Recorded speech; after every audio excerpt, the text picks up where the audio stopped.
Most places I go, I find myself at Starbucks and I establish myself there. For the most part, Starbucks hires some pretty decent folks. They don't want people to feel uncomfortable in their establishment, in their business.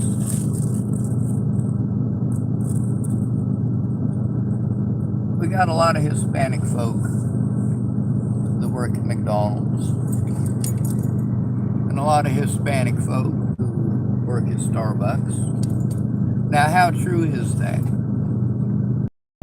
Hispaniensis of Spanish origin. Well, that would be quite a few.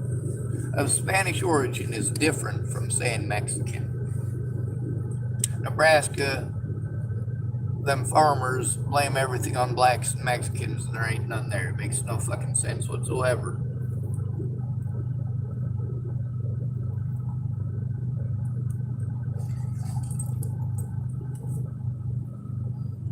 So the Starbucks here,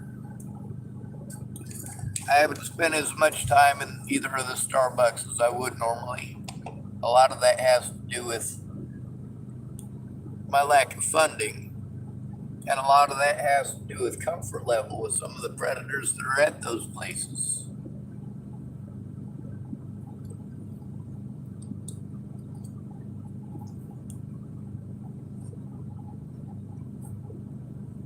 I haven't seen Molly in a while, or Tom. Hopefully they went back to Portland. If Tom comes back without Molly, great.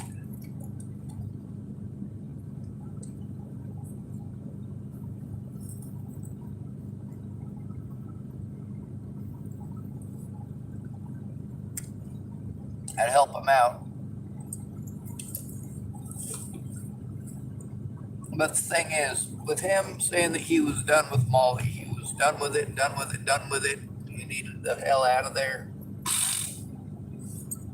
I felt bad for the guy. I've had to deal with a few psychos myself who thought that they could twist, contort, or manipulate me into doing whatever the hell they wanted. Not happening. Now, the important thing with a lot of these places, and also with being autistic, familiarity is important. For me, a lot of times, the only thing that held me together was the fact that I could go see my older brother. A lot of times, the only thing holding me together was the fact that I could go and see my little sister or my niece.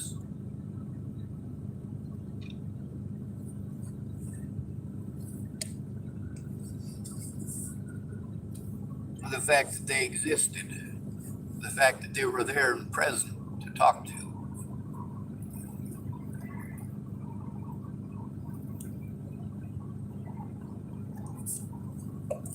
Here at the McDonald's, they know what coffee I drink. They recognize my car.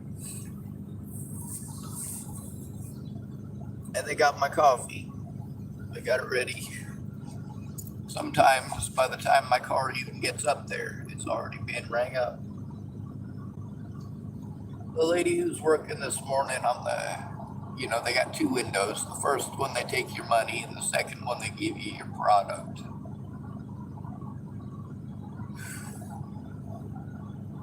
So, of course, the first window is that really super nice lady, right? And the first thing that happens is I pull up and I fucking kill my car. Well, that was smart of me. And of course, she giggled a bit. It was funny. And, every time I show up here, she's positive and happy and at least trying, even if life sucks. So I pull up to the second window and I tell the lady, I'm not trying to complain here, but that lady at the last window is super nice. And the lady said, she is super nice. Ooh. I don't understand why they got to drive all the way up to the curb through all of the parking space. Oh, he's not.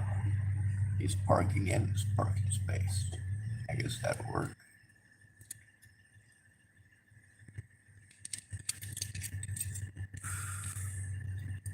Somebody should tell them the lobby's closed, but it might be somebody who works here. Anyway, the manager type lady that I've spoken with a couple of times, she, I think, is of Hispanic origin. I'm fairly certain. She's not mean to me for being white.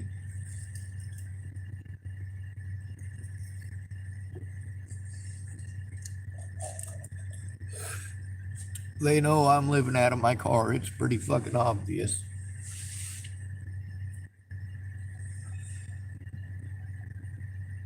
But they treat me like a person.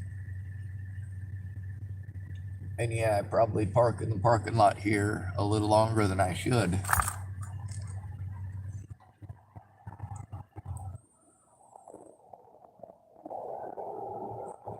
I don't have a safe place to be. You know, there are certain rights that you guys are entitled to that we on the streets don't get. We're not entitled to those rights. You think we are, but you don't fight for us, so no, we don't have them. It's kind of like black folks prior to the Civil War. What chance of freedom did they have?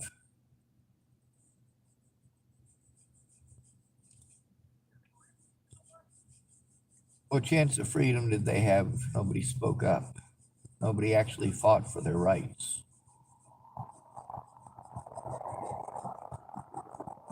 We do things to mental patients that are far worse. We do things to inmates that are far worse.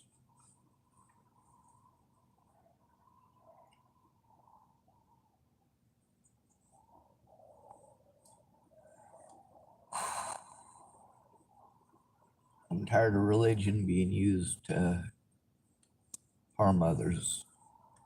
I'm tired of religious beliefs being used as an excuse to harm others.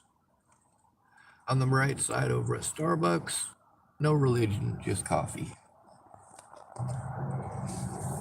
Here at McDonald's, no religion, just coffee.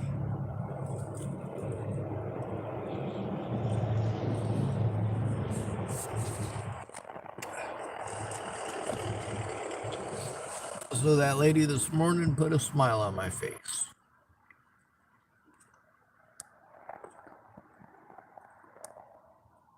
That's a good thing, I think. And then when I got to the second window, that lady put a smile on my face as well. They talk to me like I'm a person. That doesn't change the fact that I'm afraid to park here or anywhere else, because I've been harassed for parking so many times in so many places.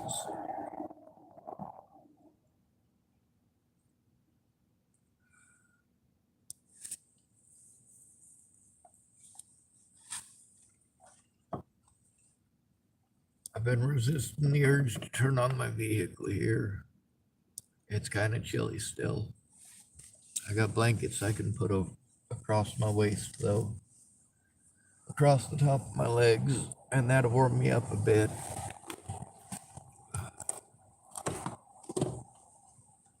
I don't need to burn up my luxury. I don't have unlimited funds or unlimited luxuries. I have a bunch of stuff in my vehicle that would be considered luxuries in a lot of other countries. I got a lot of stuff in my vehicle that would be considered luxuries to a lot of different homeless people.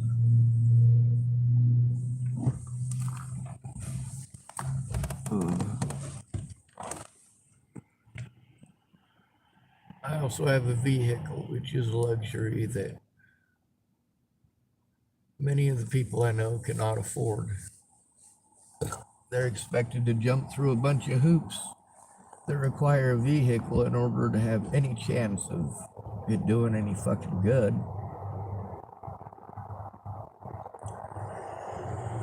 And of course, you not having a vehicle, when people give you ideas and suggestions, and then they would say, oh, get on the bus. That's nice, dear. Having the money to get on the bus is nice. Being able to have a bus in your local area that you can get onto is nice. Having that bus go to wherever it is that you need it to go to is nice. Not having to transfer several buses on the way there when you're unfamiliar with the area or with the buses, that's not so nice. Not having bus fare is not so nice.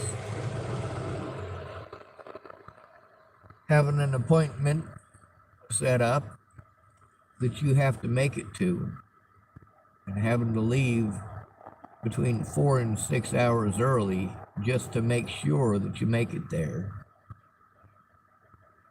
that's not so nice.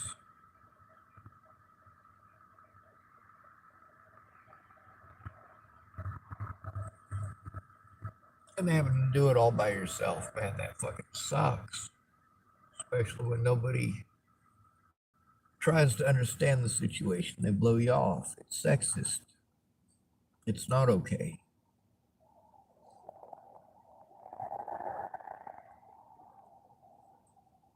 But truly, classism is our major issue.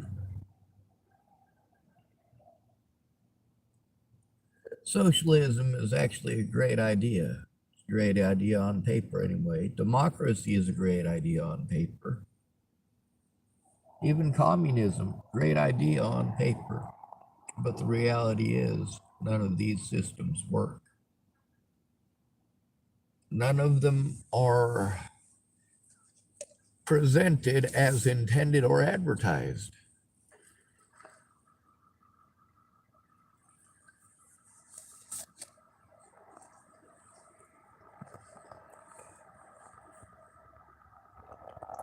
Anyway, I'm in a lot of pain, as always.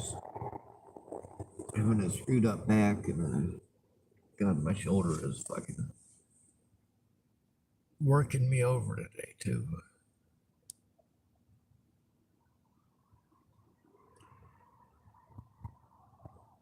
Well, the problem is, without a safe environment, I can't function.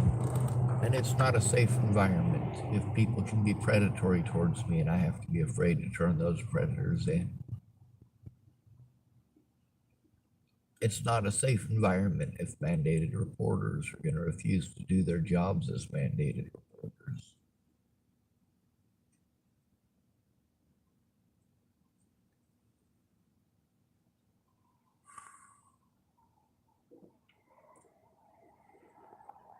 Now, like I was saying in Hood River, there's a lot of people there that give me the snooty face. And then there was the Hispanic folks who were good to me. And the Native folks who were good to me. And yeah, there were some natives that looked at me like I got the plague.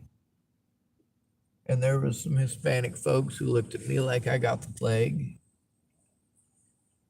And I'm not saying Hispanic just because their skin was brown.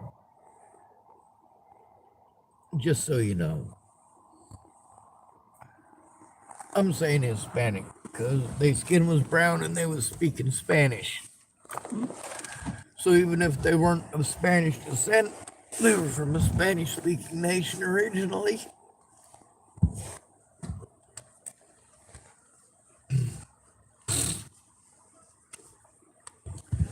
And we also have a lot of their children who were born in the United States, many of them going generations back,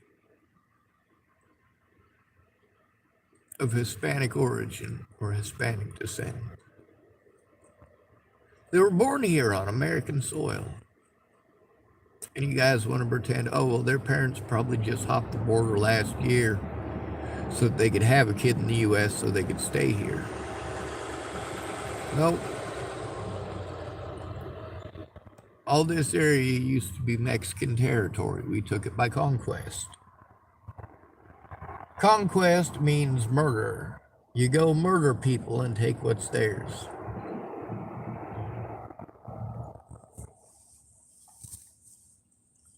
There are very few instances where that's okay, but when it is okay, it's definitely okay.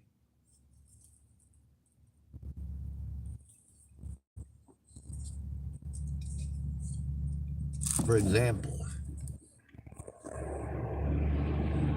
let's say you've got the entire vastness of modern Russia and China as your empire, or as your kingship, or as your,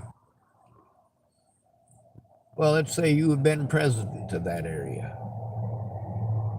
Now, let's say you got 10 million people living in that area. Now, let's take a look at Ukraine. Look how tiny Ukraine is.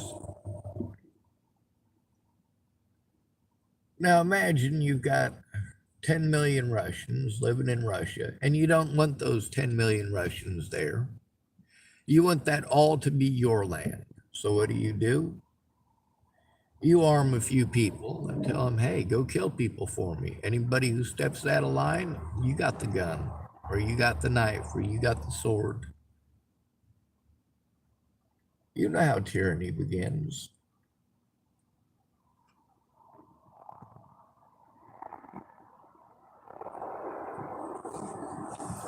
So then you've got all of this land, and you're shoving everybody onto Ukraine and saying, all right, now stay over there. You're not one of us. You're not good enough for our society. But then somebody got the bright idea, hey, instead of kicking them out of the country, we'll just enslave them, tell them they can't leave the country.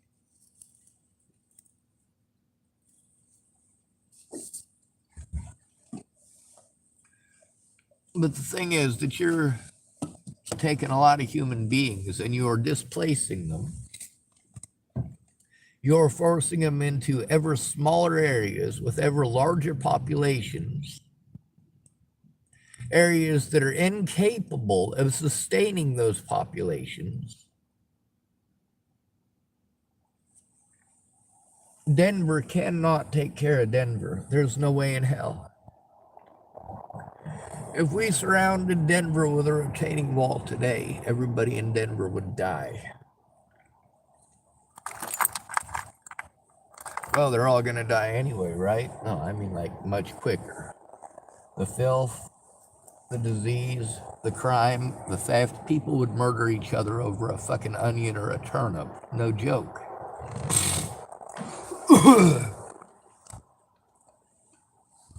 We got a population size of roughly 5 million, and we're talking about an area that even if they grew food on the rooftops of every single building and turned every single house's garden into an actual garden, turned every lawn into an actual garden,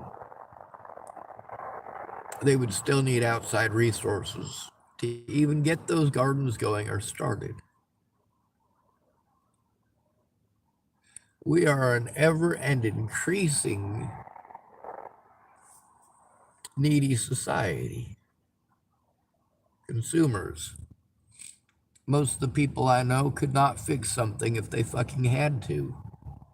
If the difference was fix that part within the next 10 minutes or you die, they would have to call Napa or CarQuest, and that just doesn't work. One thing about Nebraskans, you get to see a lot of good old-fashioned American ingenuity. There's a lot of houses that I worked on that were built around the turn of the last century.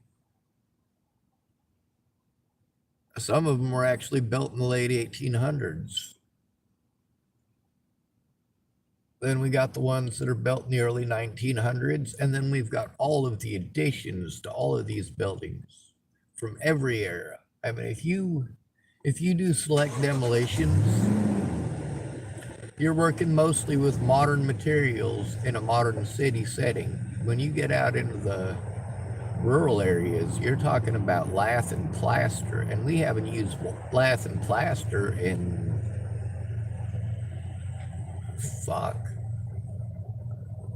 70 years, I guess.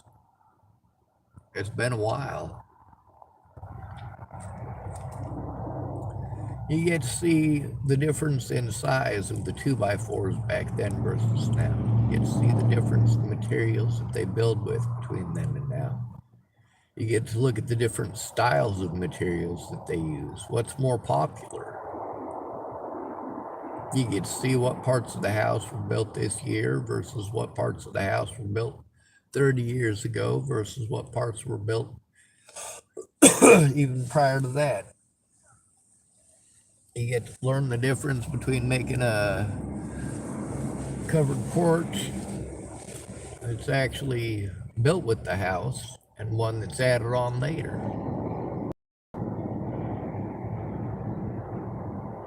Sometimes you get to tearing off that old plastic siding and you realize that there's some really old wooden siding right underneath it.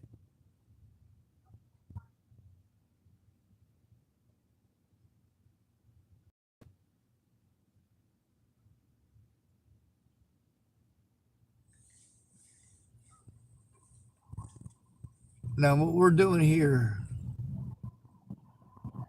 we're doing that whole Russia thing where you take all your population. I know that's not literally what they're doing. But if Russians are trying to push their population into the sea or into Kiev just to get them out of their country, well, who says that Kiev wants them?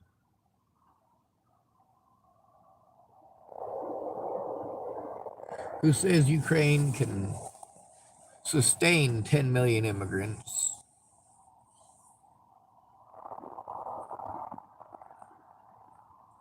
They probably can't.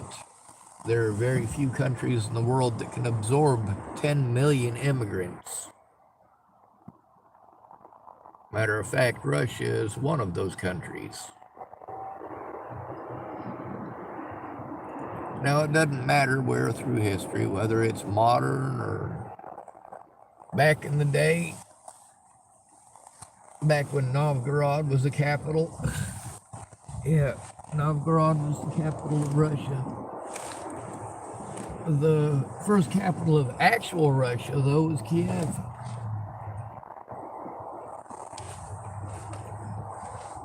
The kingship itself, though, it started off as a Novgorod thing.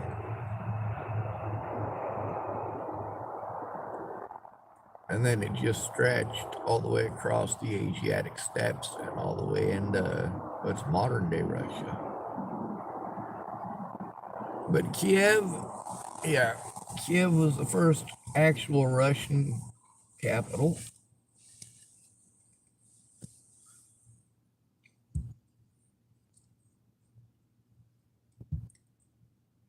If the Russians have people that they don't want in their country, they do the same thing that we do. Treat them horribly, tell them they can't be here, tell them that none of the property is theirs, none of the land is theirs. Our population is homeless people here. It keeps getting bigger and bigger and bigger every year. We work together or we get nothing, and we've taught Americans not to work together. You say one thing and you do another. My predators worked together, my friends didn't. Here you go, I have no friends. I like using words like ergo because it bugs people. I also like using the word moist because it bugs people. When I say moist, they think of mold and mildew and pond scum and shower scum and soap scum and I don't know. What I do know is that at least McDonald's is easy. It's easy going, and the people here don't bug me. The color of my skin does not stop them from laughing at my jokes.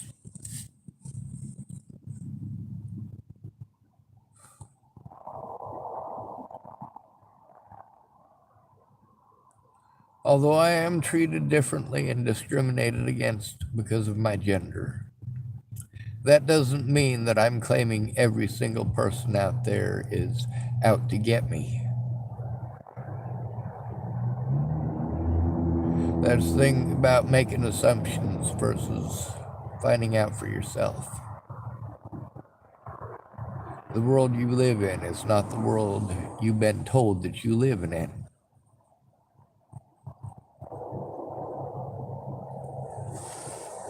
Not all of those people that you throw into the junkie pile are junkies. And even the ones that are, many of them have skills that you don't have. And those skills come in useful. Well, I have them.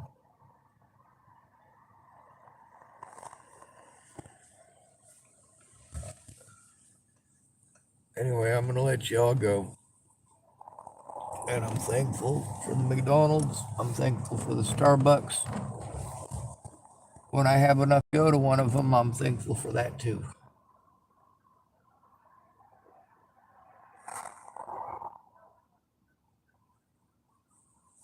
Good to be ready, and thanks for coming to visit. Stay out of trouble or don't get caught. Remember, you are your brother's keeper and no victim left behind.